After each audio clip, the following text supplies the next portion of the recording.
Алтын кендерин иштеткен ата мекендик эң ири Кыргызалтын ишканасы банкрот болуу алдында турат. Алтын казган чет элдик ишканалар, менчик ювелирдик дүкөндөр, киреше менен иштеп жатса, алтын казган комбинаттары, аффинаж заводу, ювелир цехи жана дүкөнү бар ишкана кантип банкротко учурап калышы мүмкүн. Банкротту бетке кармап, таланып тонолуп кеткен завод-фабрикалардын кейпин кийип калбайбы? Макмалда чында эле алтын калбай, калдыктардан алтынды казып калдыкпы? Сентера Голд менен сүйлөшүүлөр кандай жүрүп жатат? Ушул жана башка суроолорго бүгүн Кыргызалтын ачык акционердик коомунун жетекчиси Токон Мамытов жооп берет. Саламатсызбы? Саламатсызбы. Көрсөтүүнү мен Кылычбек Мурзалиев алып барам. Көрсөтүү түз эфирде жүрөт. Түз эфирдин мүмкүнчүлүгүнөн пайдаланып, сиздер дагы суроо салсаңыздар болот. Түз эфирдин байланыш телефону 67 11 41. Токон мырза, алгачкы сөздү сиздин ушул Кыргызалтынга келип калышыңыздан баштасак, Кыргызалтынга кантип келип калдыңыз, өмүр бою күч структурада иштедиңиз, анан келип туруп эле ушул чарбачылык ишке келип калдыңыз да. Сиздин ушул келишиңизден сизди ушул жака жөнөтүп жатканда кандай баягы тапшырмалар коюлду? Сиз өзүңүз да ушул жака макулдугуңузду берип жатканда жети ойлонуп биркесеңиз керек. Анткени бул тармак эл оозуна алынып, жаран ыз чуу менен жүргөн ишкана десек дагы болот. Ушул жагынан кичине сөз баштап кетсеңиз. Рахмат. Эми сөздүн ачыгын айтып коюш керек. Албетте мен өзүм деле баягы ушул кызмат сунушталганда мен деле ойлондум.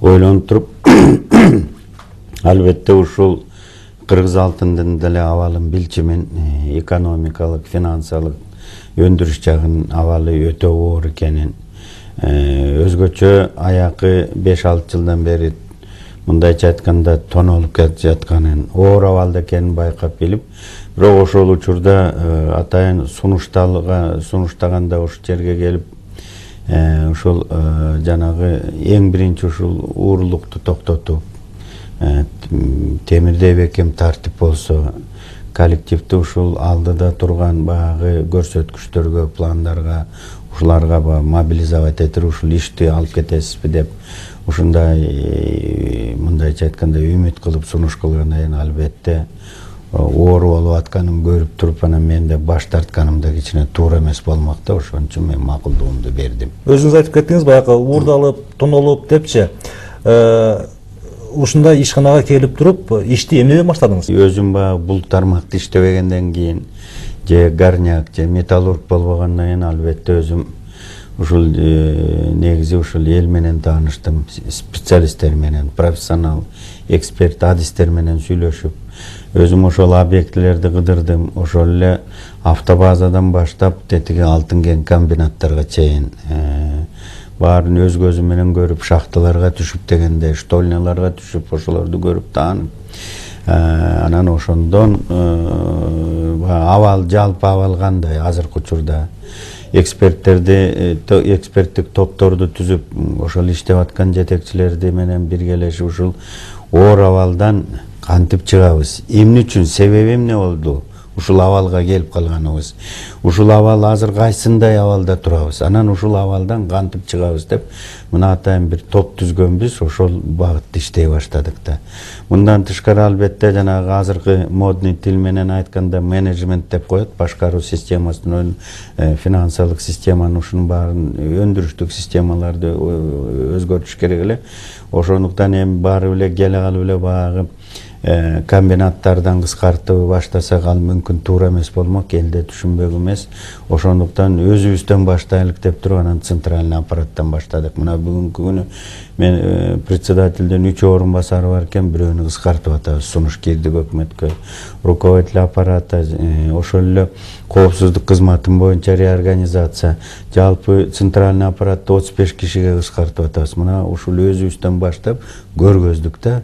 Кызматкерлер ушул аракетиңизди кандай кабыл алышты?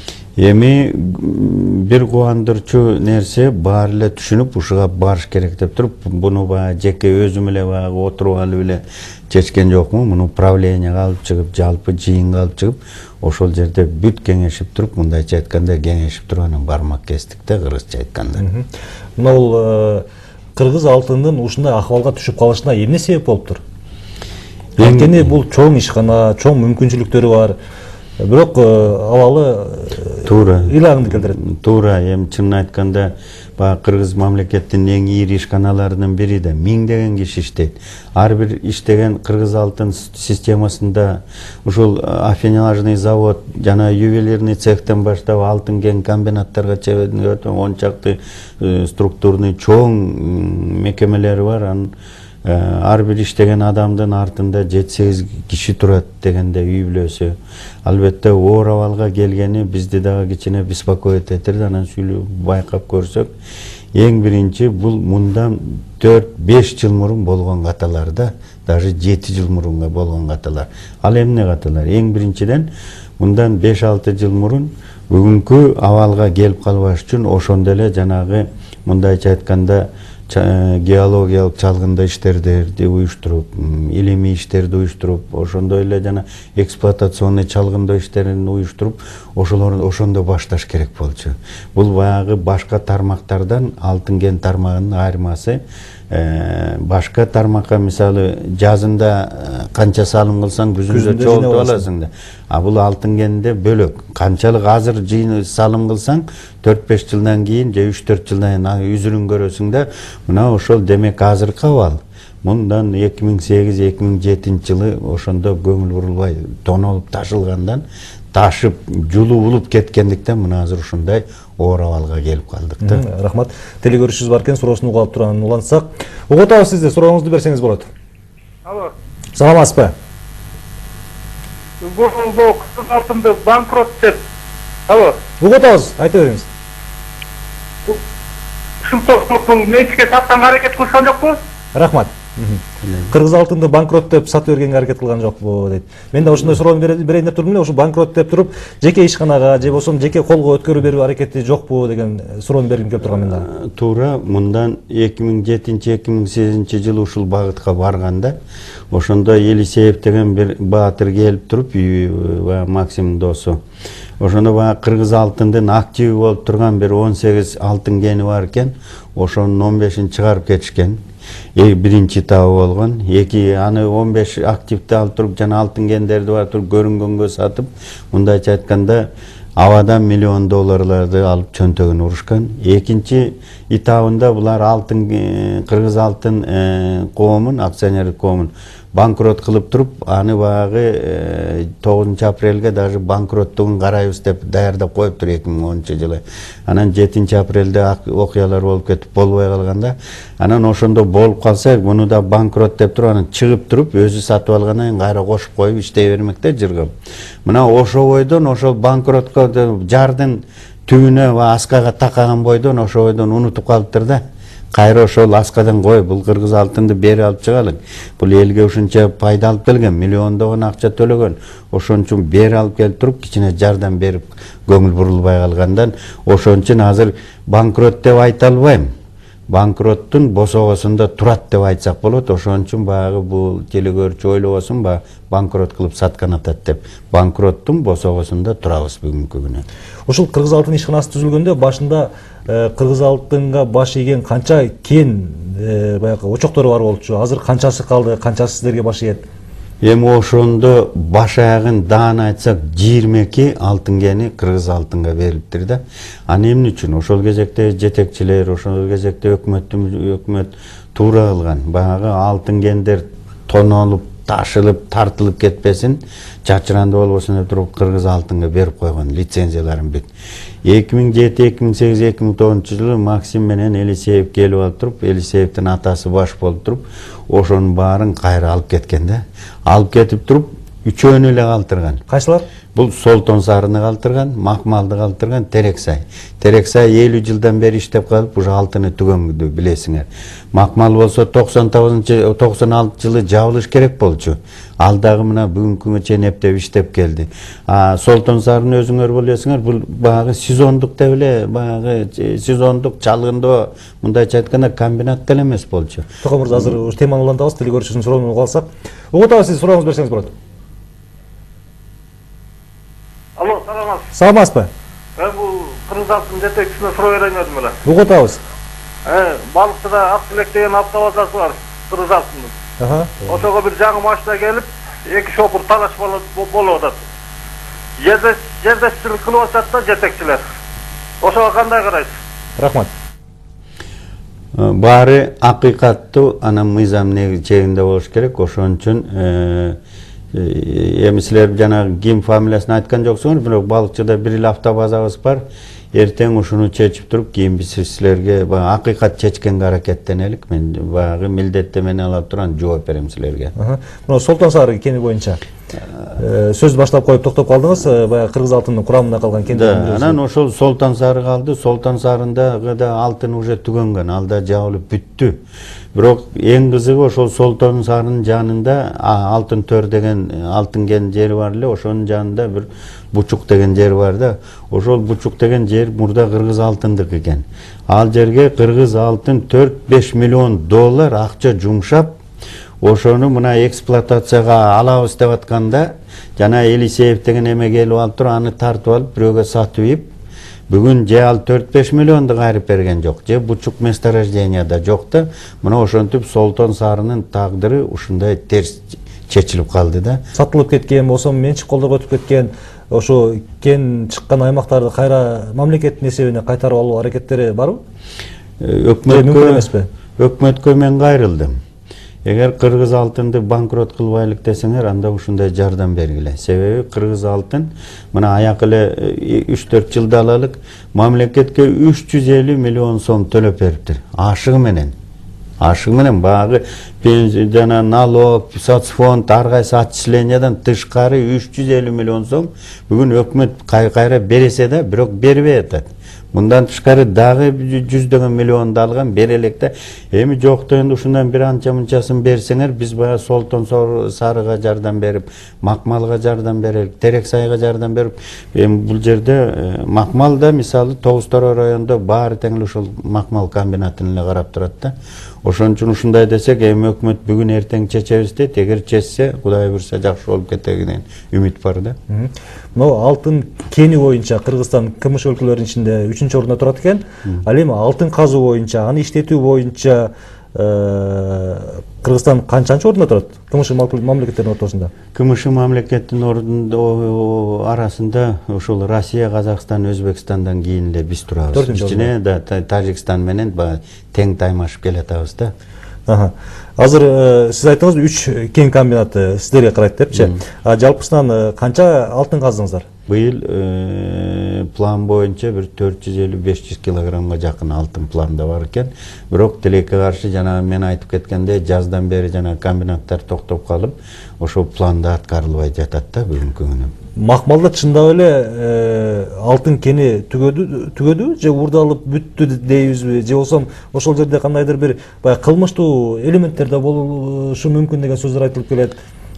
Эми ал туура, эми ал комбинат Кыргызалтында ушундай баягы мен деле ушул кызматка өкмөттүн жетекчилиги жөнөтүп атканда эле ачык айтты. Өзүңөр деле билесиңер, мына массалык маалымат каражат боюнча деле көп алтын урдалып атат, тартип жок деп, мына ошонун баарын азыр мындайча түздөп атабыз да. Анан баягы рудалар боюнча чынын айтканда Макмалда түгөндү. 96-жылы айтып кетпедим, жабылыш керек эле. Бирок дагы ош жерде баягы илгери Советтер Союзу учурунда бул жер айрым учурларда баягы 1 тонна рудадан 4 грамм, 5 грамм, 6 грамм, 3 грамм жерген жерлерди казып, жана 1,5-2 грамм, 1,5 граммдын тегерегиндеги норма калган жерди көп деле баягы мындайча айтканда чогултпай калганда, мына азыр айла кетип ошону чогултуп атабыз да. Бул бир. Экинчи багыт, ош жерде Макмалда хвостохранилище бар. Хвостохранилищеде болсо Союз учурунда кичине технология туура эмес болуп, бир топ алтындар ошо хвостохранилищеге кетип калган божомол боюнча бир 5 тоннага жакын бар дейт. Азыр ошонун баарын эксперименталдык баягы лаборатордук эксперимент кылып, мындайча айтканда промышленный эксперимент деп коет. Ошону уюштуруп азыр баштадык, иштеп атабыз. Эгер жана такталса, далилденсе, то ошол 5 тонна алтынды хвостохранилищеден алгандан аракеттенебиз. Өкмөткө дагы кайрылдык, ушуга да кичине жардам бергиле. Эми алтындан болгонун баарын алдыңар. Эми азыр алтын, Кыргызалтын кыйналып турганда анча-мынча жардам бергиле, анан биз өзүбүз туруп кетебиз деп кайрылдык. Эгер алар жардам берсе, анда демек макмалдын эли дагы Кудай буйруса 7-8 жыл ушул Кыргызалтын комбинаты аркылуу да 7-8 жыл жан сактап турушат да. Рахмат. Телегөрүүчүбүз бар экен, суроосун угуп алып турам. Улансак, угутабыз сизде. Сурооңузду берсеңиз болот. Алло, ассаламу алейкум. Саламатсызбы? Şu gece Kırgızaltından 2-3 gün burun biri жасыл адам кайтыш болду дейт. Ошого кандай кайрымдуулук болду семьясына? Жанагы бучук берки көлтөр деген дагы коктулар бар дейт. Алар Кытайларга берилип жанагы эме менен иштетилет дейт, жанагы уулуу зат менен. Ошолорго кандай карап атасыздар? Ошолорго жооп берип койсоңуздар. Рахмат.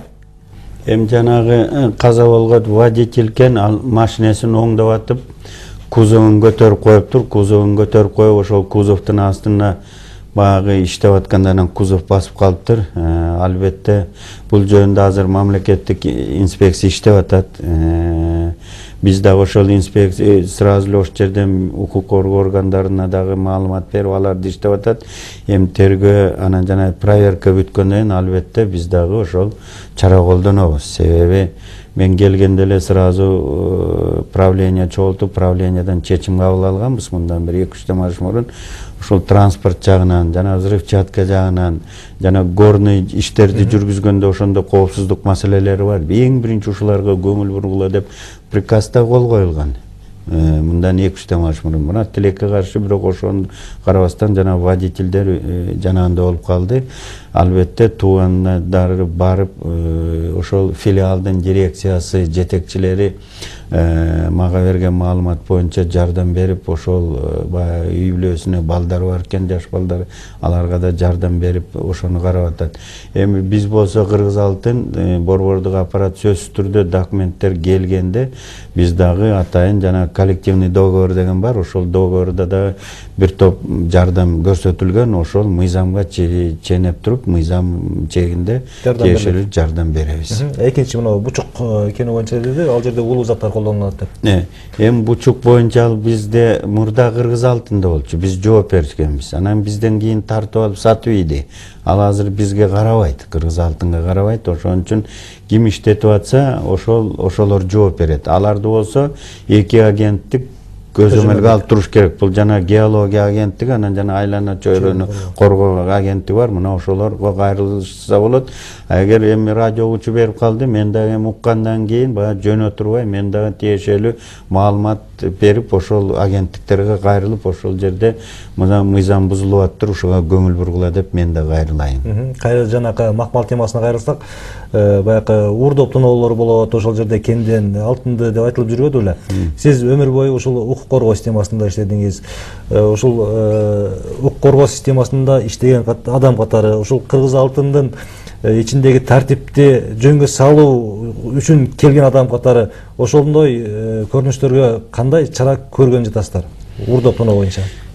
Эң биринчи жанагы коопсуздук системасын өзгөртүш керек. Бүгүнкүгө чейин бир башкармалык уюштуруп коюптур, ал болсо бүт баарын ошого баш ийдирип коюптур да. Албетте тияктан бирдеме табылса да, бияктан бирдеме табылса да, ичара ошол жерде мүмкүн. Менде фактылар жок, мүмкүн ошол жерде эле баягы көз жумду бармак кысты болуп жүргөндүр. Ошондуктан эң биринчи мен жер кыдырганда да эл кайрылган. Жолдош Мамытов ушул эң биринчи ушул коопсуздук службаны карасаңар, ошону реорганизация кылсаңар деп. Мына бүгүн чечим кабыл алдык. Ошол чоң структураны 3 бөлүмгө бөлүп салдык. Булар бирин-бирин аңдып карап туруш керек, анан жана алтынды да кайтарыш керек да. Эгер филиалдын жана комбинаттардын жетекчилери, ЗИФтин директорлори, начальниктери жана кайтарган служба безопасность коопсуздук кызматы, алардын жетекчилери менен алардагы кызматкерлери буга аралашпаса, эч ким уурдай албайт. Кыргызстан боюнча жалпысы канча ошо алтын казган ишкана мекеме бар? Жалпы маалыматыңыз барбы? Эми мындайча айтканда көп эле, бирок негизи баягы иштеп аткан болгону 20-нын тегерегинде. Кыргызалтын мамлекеттик ишкана болуп кийин, Кыргызстандагы алтын тармагын тейлеп аткандан кийин, ушул Кыргызалтындын Кыргызстанда иштеп аткан ошол 20га чукул деп атпайсызбы? Ошол ишканаларда канчасында үлүшү бар?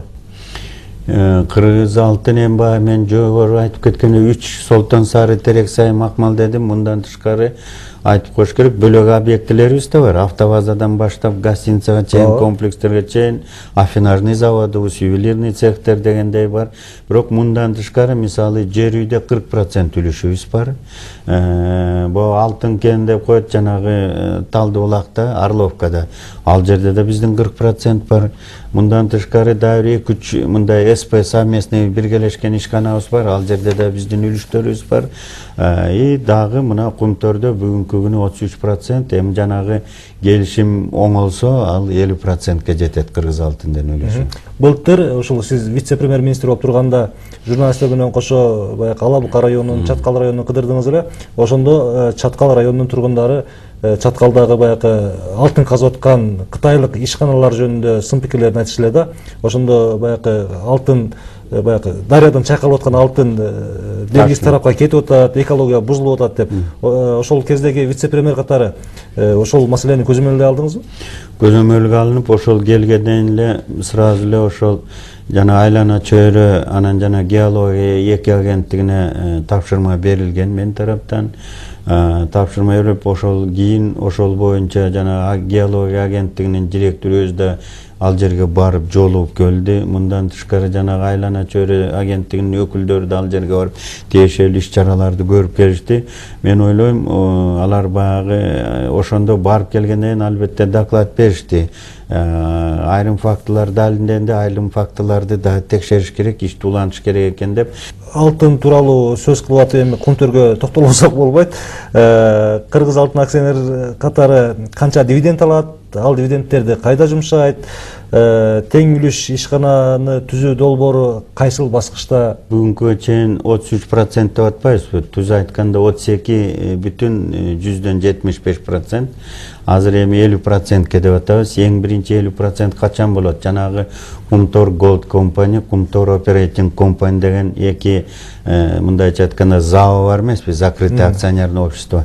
Мына ошонун базасында биргелешкен мекеме түзөбүз. Ошол биргелешкен мекемеде биздин 50% үлүшүбүз барат Кыргызалтындын. Бул бир. Экинчиси болсо, эми жанагы меморандумду парламент кабыл алып жактырбадыбы? Эми ошондо жогорку кеңештин да тапшырмасы бар. Ушул өкмөт Кыргызалтын ошол тиешелүү документтерди, келишимдерди даярдаш керек. Бүгүнкү күнү эң негизи баягы баардыгы болуп 14 документ даярданыш керек да, ошол меморандумдан 14 документ даярданыш керек. Анын эң негизгиси бул жанагы келишим, реорганизация же реструктуризация жөнүндө келишим, ошол биринчи группа түзөт. Экинчи группа документтер бул жанагы устав, мындайча айтканда жоболору, экология маселелери, анан төртүнчү баягы айрым техникалык маселелер бар да. Ушул 4 ушундай жана 14 документти ушул 4 группага, 3 группага бөлүп койсо болот да. Бүгүнкү күнү биз жана устав, жоболорду даярдап койдук Кыргызалтын эксперттери.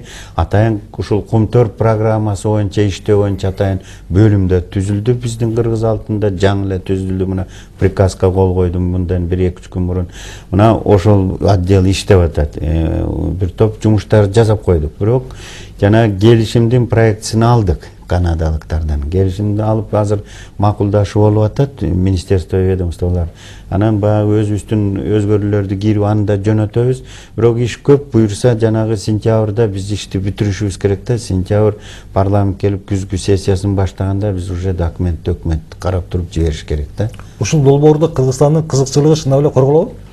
Эми ал азыр корголобу деп, ал бизден зависит этет да. Биз эгер ошол документтерди туура карап, ой жүгүртүп, атайын ошол Кыргызстандын кызыкчылыгына жооп берген баягы пункттарды кирсек, албетте корголот да. А эгер баягы унутуп калып, же баягы кайдыгердик мамиле кылып туруп, баягы бир топ нерселерди кымтыбай кетсек келишимдерге, албетте биз уттуруп коебуз. Келишим демекчи 2009-жылкы келишимдин анча-мынча жетишпестиктери ошондой эле бышпаган тарабы кийин айтылып чыкпадыбы? ошол азыркы келишимдин ушундай бышпаган тараптары дагы мына баягы 8 бөлүктөн каралып аткан келишимдерде ушундай көрсөтүлгөнбү же ошонун сырткары жагында көрсөтүлгөнбү, ал кийин чыгып калып анан кайра ушул тең үлүш ишкананы түзүү дагы туура эмес болуптур деген сөздөр айтылбайбы деген ой жаралат да. Мен баягы өкмөттүк комиссиянын мүчөсү да эмесмин, жумушчу топтун да мүчөсү эмесмин. Бул жерде атайын консультативный совет деп атайын премьер-министр жетектеген группа иштеп атат. Мындан тышкары дагы бир жумуш топтор бар, премьер-министр, министр экономики, вице-премьерлер жетектеген. Алар мен ойлойм жана жогоруда айтып кеткен, сиз айтып кеткен. Анан азырда силер белгилеп кеткен маселелердин баарын ошол жерге сөзсүз түрдө камтыш керек да. Суу кодексине өзгөртүү киргизүү жөнүндө долбоор коомчулуктун арасында жакшы талкуу болду, кызуу талкуу жаратты. Ошол убакта бул сиздин пикириңизди уккум келип турат да. Ушул долбоор өтүп кетсе, Кыргызстандын тоо кен тармагына кандай оң терс таасирин тийгизмек? Өтпөй калды, эми кол коюлбай калды. Ошол убакта Кыргызстандын экономикасына жана экологиясына кандай оң терс таасирлерин тийгизмек? Бул баягы Жантөрө Сатыбалдиевдин учурунда узулган жок, же Жоомарт Оторбаевдин учурунда узулган жок. Бул мындан 95-97 жылдан бери бузулуп келаткан нерсе да. Эгер баягы бирөөнү соттоп оттосоң да ошондон башташ керек да, акыйкат үчүн айтып коеюн. Себеби ошондо уруксаат берилген. Ошондо ошол жанагы ушул маселелер каралган эмес. Мындан тышкары 2003 анан 2007 жылкы баягы сүйлөшүүлөрдө ошондо да ушундай уруксаат берилип туруп, ошондо эле жанагы ледник Давыдовдун үстүнө атыбалдар төбөлсүндө ошондо чечим кабыл алынган. Бул мындан 7-8 жыл мурун. Мына ошолордон сураш керек да негизинен. Анан баягы айрымдары мына бүгүнкү өкмөт жасап коюптур деген бул туура эмес. Ледник жана мурда 10 жылдан бери бузулуп келаткан да, 5-6 жылдан бери мыйзам бузулуп келаткан. Анан ледник жылып кеткен. Үстүндө жана атыбалдар кошо жылып кетет. Ал жылып туруп уже пирамиданы такап калды. Жана опорный пирамида деп куруп койгон. Анын массасы көп болгондон кийин ал пирамида туруштук бере албайт. Аны да түртүп туруп, анан карьерге ошол муз, суу жанагы мындайча айтканда отходдордун баары түшүп кетсе карьерге. Анда бул карьерди биз канадалыктар эмес, биз баарыбыз кытайлар чакырып дагы ал жанагы алтынга жетпей калабыз. Бүгүнкү маселе ошону токтотуш керек. Ошол жылып кетип атканды кантип токтотуш керек? Кантип токтотуп жанагы атайын атыбалдарды алып туруп жана ледниктерди ташый баштабады. Мына ошого уруксаат берди. Ошону ташып коюш керек. А эгер жок тийбеш керек десек, ал муз өзү эле жылып келип жана ледник Давыдовдун калдыгы жылып келип эле жананын ичине толуп салса, ал кыргыз үчүн, биз үчүн зыян. Чет өлкөлүктөр баягы сүйүнүп эле күтүп атат. Менин оюмча, ушул түшүп кетсе, биз алар страховка кылган да, страховка туруп бир нече миллиардты алып алсак, а кыргыздар эмне ошосын казалабы, казалбайбы, өзү казабы, Кытай менен бирге казабы, бизге баары бир деп туруп колун жууп басып кетет. Мына ошону эске алып коюш керек да. Токон мырза, убактыбыз аз калып баратат. Акыркы суроолордун бири, ушул Кыргызалтын мамлекеттик ишканасын банкротко учуратпай, же болбосо кимдир бирөөнүн жеке менчигин өткөрүп кетпей кармап калуу мүмкүнчүлүгү барбы? Бул толук өкмөттүн колунда да бүгүнкү күнү. Бүгүн Кыргызалтындын колунда эмес. Кыргызалтын колунан келгенин баарын жазады. Мен дайыр нерсени белгилеп кетейин. Кыргызалтындын өнүгүү стратегиясы мына 10-15 күндө бүтүрүп биздин эксперттер өкмөткө бердик. Мына ошондо бир топ багыттарды көрсөттүк, ошолорду бекитип, жана тиешелүү каражат берип койсо банкрот болбойбуз. Эгер көңүл бурбаса, анда сөзсүз түрдө бүгүн эмес, эртең эмес бүрсү күнү банкрот болот. Муну ачык элге айтыш керек, себеби жаман уурусун жашырса арам өлөт болот. Ошон үчүн ачык айтып коем. Мунун бүгүнкү өкмөттө күнөөлүү эмес. Бул 7-8 жыл мурун башталган. Ошон үчүн бүгүн дарылаш керек. Ооруну жашырсаң өлмөш керек кылат дегендей шартта турган турасыздар. Анан акыркы суроонун бири дагы бир. Эгер сыр болбосо айтып кетсеңиз, Кыргызстанда казыла элек канча алтын кору бар? Анан казылган даяр канча алтын сакталып турат? Жыл сайын канча көлөмдөгү алтын казылып атат? Баарыбыз эле кумтөр деп атпайбызбы? Кумтөрдө 500 тонна бар, 600 тонна бар деп. Бирок ошол кумторго барабар болчу жана Кыргызалтында 18 лицензия бар эле деп атпаймынбы? Ошол 18-дин 12-13-ү ушул кумтөрдөн кем эмес болчу. 17 тоннадан берип атат кумтөр. Кыргызалтын болсо 500-600 килограмм берип атса, бөлөктөрдө бир 100-200. Мен ойлойм бир 20 тоннанын тегерегинде алтын казылып атат. Жылына. Жылына. Негизи канча запаста канча бар болжол менен? Запаста негизи бир 1000 тоннанын тегерегинде да. Казылып Кыргызстандын экономикасын кармап турган канча алтын бар? Канча алтын бар? Эми аны Назбанктан сураш керек да. Рахмат. Анан мына келаткан жекшембе ушул тоо кен тармагында иштеген кызматкерлердин кесиптик майрамы экен. Сиздин дагы экинчи кесиптик майрамыңыз болуп калды. Элтердин кызматтык жамаатынын атынан ушул кесип ээлерин куттуктап барыңыздардын ишиңиздерге ийгилик каалайбыз. Дайыма ушул элдин кызыкчылыгы үчүн, Кыргызстандын калкынын кызыкчылыгы үчүн иштей бериңиздер. Биздин студияга келип маек куруп бергениңиз үчүн рахмат сизге. Урматтуу телекөрүүчүлөр, биз ушундай маалыматтар менен көрсөтүүбүздүн бүгүнкү чыгарылышын жыйынтыктайбыз. Көрсөтүүнүн коногу Кыргызалтын мамлекеттик ишканасынын жетекчиси Токон Мамытов болду. Амандыкта жолугалы.